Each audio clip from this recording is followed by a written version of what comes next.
Hey everyone, आज हम black book की वोकैब की जो बुक है उसमें सिनोनिम एंटोनियम्स जो टॉपिक्स हैं उनको स्टार्ट करेंगे। ठीक है, तो मैं बता दूं आपको कि ये जितने भी एंटोनियम और सिनोनियम्स हैं इंपॉर्टेंट हैं, रिपीट होते हैं और एग्ज़ाम्स में आते हैं। ये ही नहीं कि सिर्फ एसएससी के एग्ज़ाम्स में आते हों, बल्कि और एग्ज़ाम्स में भी पूछे जाते हैं। ठीक है, तो बिना टाइम वेस्ट किए हम आज से अपना फर्स्ट सिनोनिम और एंटोनियम स्टार्ट करेंगे। ठीक है, मैं आपको पहले बता दूं कि हम करीब करीब 1300 से 1400 वर्ड्स करेंगे और वर्ड्स के अंदर उनके सिनोनियम्स अलग होंगे और एंटोनियम्स अलग होंगे, यानी कि हम काफ़ी सारे वर्ड्स को तैयार करेंगे। ठीक है, तो आज से हम स्टार्ट करते हैं।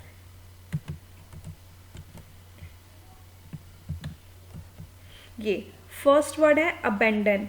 देखो, बहुत सारे बच्चे बोलते हैं कि हिंदी में क्यों नहीं लिखा। देखो, आपको इंग्लिश में पेपर देना है, इंग्लिश आपको सीखनी पड़ेगी। ठीक है, फर्स्ट वर्ड है अबेंडन।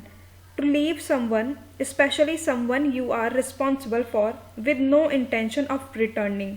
अबेंडन का मतलब होता है किसी चीज़ को छोड़ देना या फिर त्याग देना। टू लीव समवन, ये इसका इंग्लिश मीनिंग है जो ब्रैकेट में लिखा हुआ है। टू लीव समवन यानी किसी को छोड़ देना, specially someone you are responsible for, with no intention of returning. मतलब आपको पता है कि उसके वापस आने का कोई उम्मीद नहीं है या कोई इंटेंशन नहीं है, जिसके लिए आप रिस्पॉन्सिबल नहीं हो, उसको आप छोड़ दो। अबेंडन यानी कि छोड़ दो। सिनोनियम है इसका डेजर्ट। डेजर्ट माने भी होता है छोड़ देना।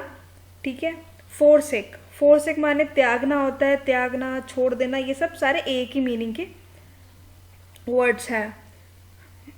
डेरेलिकिंग भी यही होता है। डेरेलिकिंग स्पेशली जो हमारा कर्तव्य होते हैं, जो रिस्पॉन्सिबिलिटीज़ होती है, उनको त्यागना बोलते हैं। ठीक है, डिसकंटिन्यू यानी कि जिसको हम कंटिन्यू नहीं रख सकते, सिंपल जिसको हम बीच में ही छोड़ देते हैं वो डिसकंटिन्यू होता है। लीव माने भी छोड़ना होता है, ईजी है। और अनरेस्ट्रेंट, अनरेस्ट्रेंट माने भी सेम चीज़ है, अनियंत्रित, यानी कि जो हमारे कंट्रोल में नहीं है, जो हम नहीं कर सकते, उसको हम छोड़ देता है। ठीक है, तो आपको उसके सारे सिनोनियम्स पता चल गए होंगे। अब एंटोनियम्स करते हैं।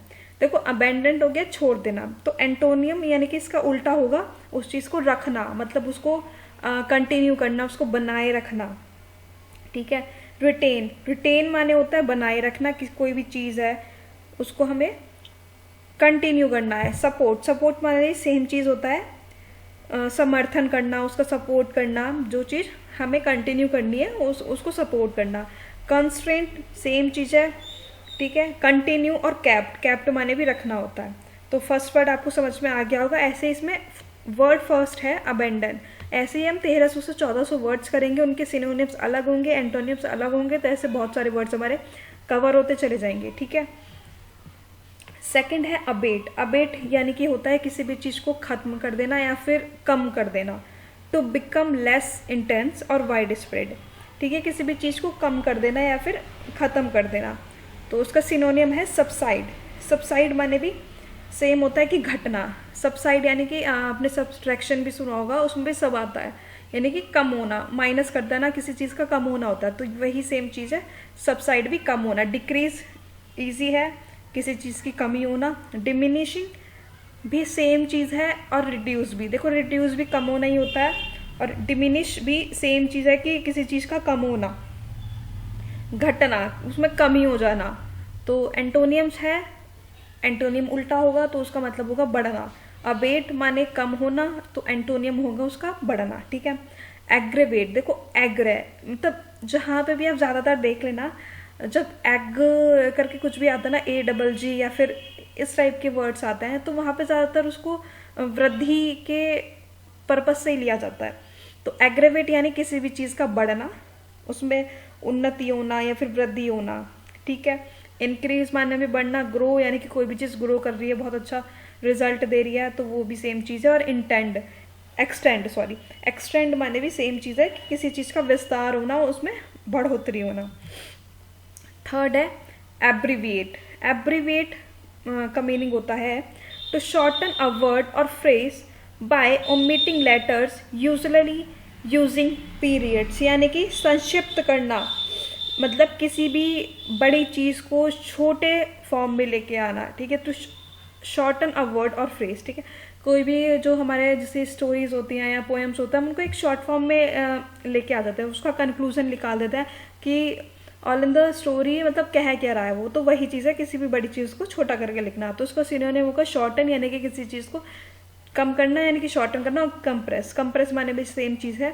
देखो कंप्रेस आपने पहले देखा होगा, जो कंप्रेसर लगे होते थे घरों में जो बिजली को कंट्रोल करते थे, ज़्यादातर फ्रिजों में लगे होते थे कंप्रेसर, तो अभी नहीं आते वो, तो वो कंट्रोल करता था, उसको कम करता था, जो भी उसकी पावर होती थी बिजली की या जो भी है, ठीक है। तो उससे आप याद कर सकते हो कि कंप्रेस, कंप्रेस माने भी उसको कम कर देना, तब छोटा कर देना। तो एब्रीविएट हो गया संक्षिप्त करना, यानी कि उसको छोटा करके करना। तो एंटोनिम्स उसका हो गया एक्सपेंड, एक्सपेंड माने उसको बड़ा करके करना, मतलब विस्तार में उसको बताना, लिखना या जो भी है, विस्तार, इसका मतलब हो गया विस्तार, ठीक है, expand.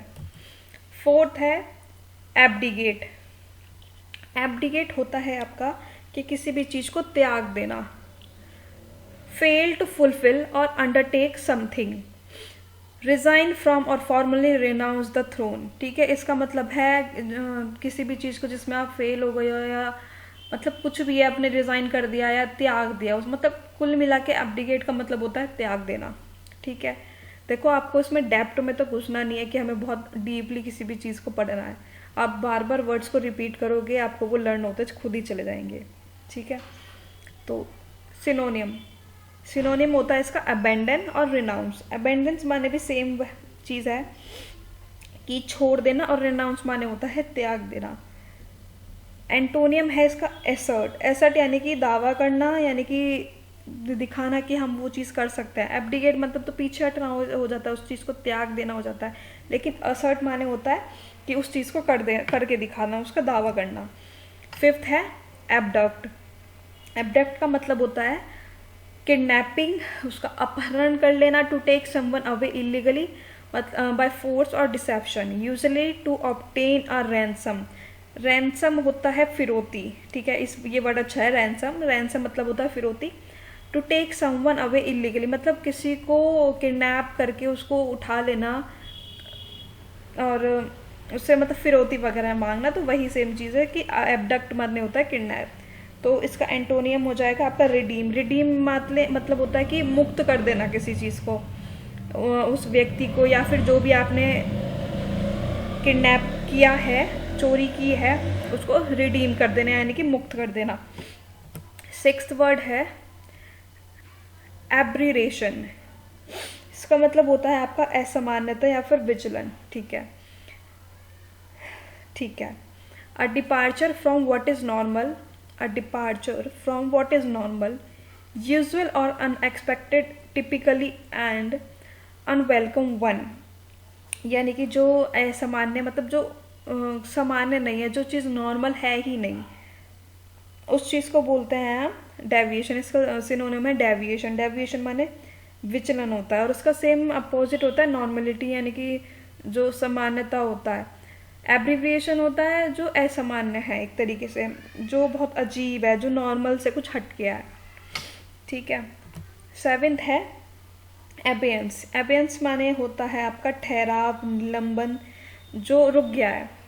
A state of temporary disuse और सस्पेंशन, ओके। सिनोनियम इनएक्टिविटी, यानी कि जो एक्टिव, जिसमें एक्टिविटी है ही नहीं, जो एक्टिव नहीं है इस टाइम, वो रुक चुकी है, उसमें ठहराव आ गया, या फिर आप बोल सकते हो वो अस्थायी है। सस्पेंशन माने भी सेम चीज़ है, निलंबन माने वो रुक गया है या फिर बहुत लंबे टाइम के लिए वो चले गया है कि अब कुछ सालों तक तो वो नहीं होने वाला, उसका सस्पेंशन हो गया है, ठीक है। निलंबन टेम्पररी भी वही चीज़ है जो टेम्पररी है, जो परमानेंटली है ही नहीं, वही चीज़ है एबियंस। इसका एंटोनियम हो जाएगा कंटिन्यूएशन, यानी कि जारी रखना या फिर जो कंटिन्यू, जो चलता रहे, जो एक्टिव रहे हमेशा, उसको बोलते हैं कंटिन्यूएशन। एट्थ है अबाइड। अबाइड माने होता है किसी भी चीज़ का पालन करना या फिर उसको मान लेना, ठीक है। टू एक्सेप्ट और act in accordance with a rule, decision और रिकमेंडेशन, यानी कि किसी भी रूल को, डिसीजन को या फिर रिकमेंडेशन, यानी कि कोई भी आपको कोई सलाह दे रहा है उसको मान लेना या फिर उसका पालन करना। तो सिनोनियम उसका होता है ड्वेल। ड्वेल माने भी होता है यही चीज़ है, और इसका ड्वेल का एक दूसरा मीनिंग भी होता है कि निवास करना किसी के कहने पे, या उसके ऑर्डर पे निवास करना, या फिर एक दूसरा मतलब होता है कि उसकी बात मान लेना या फिर उसका पालन करना, ड्वेल। एंटोनियम में रिजेक्ट करना यानी कि अस्वीकार कर देना। ऊपर वाले में अबाइड में था मानना, और एंटोनियम में उसका नहीं मानना। 9th है एब्जर्व। 2 solemnly renounce a belief, cause और claim। सेम मीनिंग है इसका भी, त्यागना। देखो पहले भी आया था एक, हमने पढ़ा था अबेंडन, और जी आपका एब्डिगेट। 1st एंड 4th पे था, और ये भी 9th है एब्जर्व। इसका मतलब भी त्याग नहीं होता है। 2 ठीक है, सिनोनियम्स पढ़ता है। रिनाउंस, रिकेंट और विद्रो। रिनाउंस माने भी सेम चीज़ है, त्याग देना। रिकेंट होता है पलटना। कैसे बताऊँ मैं इसका, पलटना भी मीनिंग होता है और त्याग देना भी मीनिंग होता है, ठीक है। विद्रोह माने भी सेम चीज़ है कि वापस कर देना। अगर हमने कोई चीज़ त्याग दिया, हम उसको नहीं ले रहे हैं, हम उसको एक्सेप्ट ही नहीं कर रहे हैं, तो उसको वापस कर देना होता है, फिर छोड़ देना होता है। एंटोनियम्स है इसका एक्वायर। एक्वायर होता है प्राप्त करना, उसको एक्सेप्ट करना, ठीक है। 10th है abolish. Formally put an end to a system, practice और इंस्टीट्यूशन। इसका मतलब होता है, एबॉलिश का मीनिंग होता है हटाना। Formally put an end to a system, practice और इंस्टीट्यूशन, हाँ इसका मतलब होता है हटाना, ठीक है। सिनोनियम है एलिमिनेट, कैंसिलेशन और एरेडिकेट और डिस्ट्रॉय, ठीक है। एलिमिनेट, एलिमिनेट का मतलब होता है हटाना। कैंसिलेशन का भी मतलब यही होता है कि किसी चीज़ को कैंसिल कर देना। इरेडिकेट का मतलब अगर डीपली हिंदी में जाओ तो उन्मूलन होता है, तो इतना डीप तो देखो वैसे भी नहीं जाना है। डिस्ट्रॉय भी नष्ट होना है। कुल मिला के किसी भी चीज़ को एंड ख़त्म कर देना, उसको हटा देना, एबॉलिश होता है। सिनोनियम सारे सेम वर्ड्स हैं, सेम मीनिंग्स हैं, ठीक है। एंटोनियम्स इसका उल्टा हो जाएगा कंटिन्यू, यानी कि जारी रखना। एबॉलिश यानी हो गया था उसको किसी चीज़ को ख़त्म कर देना या फिर हटा देना, और एंटोनियम्स इसका उल्टा हो जाएगा, यानी कि इसको जारी रखना, फॉर्मलाइज रखना। बिल्ड करना यानी कि इस चीज़ को बनाना, बिल्ड करना। कंस्ट्रक्ट, कंस्ट्रक्ट माने भी उसको बनाना ही होता है। क्रिएट माने भी, और रिस्टोर, रिस्टोर माने भी उसको पुनर्स्थापित करना ही होता है, ठीक है। तो आज हमने ये 10 वर्ड्स पढ़े हैं सिनोनियम और एंटोनियम्स के। कल हम इसके आगे से स्टार्ट करेंगे। ओके।